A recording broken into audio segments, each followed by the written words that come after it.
নড়াইলে আইনশৃঙ্খলা পরিস্থিতির খবর জানাতে এই মুহূর্তে যুক্ত হবেন সহকর্মী ফরহাদ খান এবং সেই সঙ্গে যুক্ত হবেন বাগেরহাট থেকে সহকর্মী সৈকত মণ্ডল।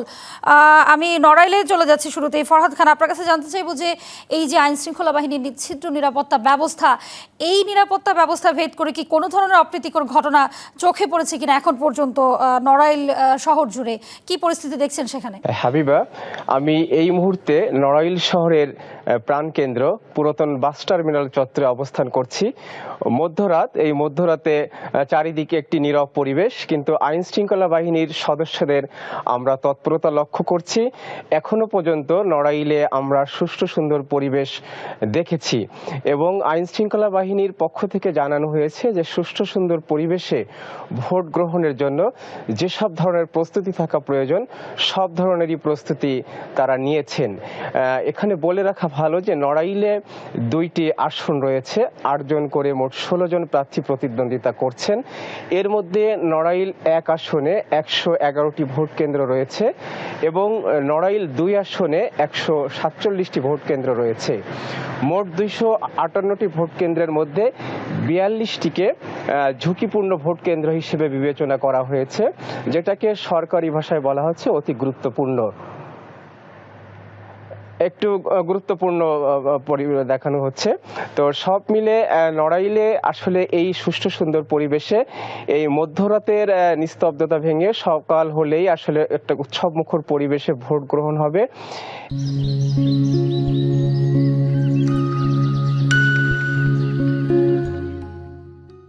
এমনই প্রত্যাশা করছেন আসলে ভোটার এবং যে প্রার্থী সহ সর্বসাধারণ, যে সকাল 7:30 থেকে যে ভোট গ্রহণ হবে সেটি সুষ্ঠু সুন্দর পরিবেশ হবে।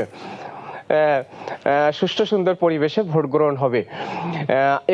আরেকটি বিষয় জানিয়ে রাখতে চাই যে 10 ফেব্রুয়ারি অর্থাৎ মঙ্গলবার খুলনা রেঞ্জের ডিআইজি নড়াইলে এসেছিলেন রেজাউল হক। তিনি বলেছেন যে সুষ্ঠু সুন্দর পরিবেশে ভোট গ্রহণের জন্য যত ধরনের প্রস্তুতি সবই নেওয়া হয়েছে।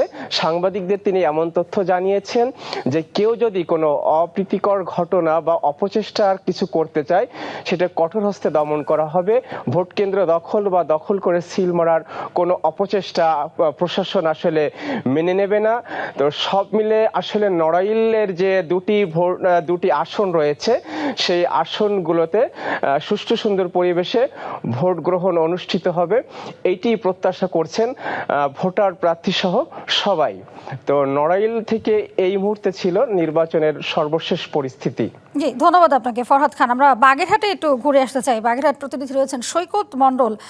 সৈকত মণ্ডল, ভোটের ঠিক আগ মুহূর্তে কি দেখছেন বাগেরহাটের পরিস্থিতি এবং আইনশৃঙ্খলা বাহিনীর তল্লাশি, এবং আমরা কিন্তু কিছু কিছু অপ্রীতিকর ঘটনারও খবর পেয়েছি, কেন্দ্র থেকে সিসিটিভি ক্যামেরার চুরি করা এবং আরও অন্যান্য অপ্রীতিকর ঘটনা কিন্তু ঘটছে। এই বিচ্ছিন্ন ঘটনাগুলোকে এখনো চোখে পড়েছে কিনা বাগেরহাটে?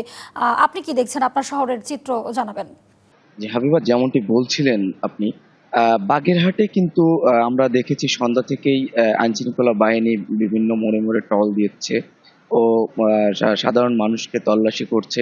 এখনো পর্যন্ত বাগেরহাটের সেইভাবে কোনো অপ্রীতিকর কোনো ঘটনা ঘটেনি, 2-1টা বিচ্ছিন্ন ঘটনা ঘটেছে।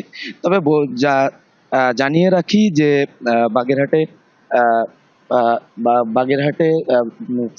সন্ধ্যায় 7টার দিকে যে বিএনপির যে প্রার্থী রয়েছে তিনি সাংবাদিকদের সাথে মত বিনিময় করেছেন। তিনি জানিয়েছেন তার বিরুদ্ধে বিভিন্ন ধরনের তার বিরুদ্ধে প্ররোচনা ছড়ানো হচ্ছে। এর পরবর্তীতে কিন্তু জরুরি সংবাদ সম্মেলন করেছে স্বতন্ত্র প্রার্থী MAS সেলিম।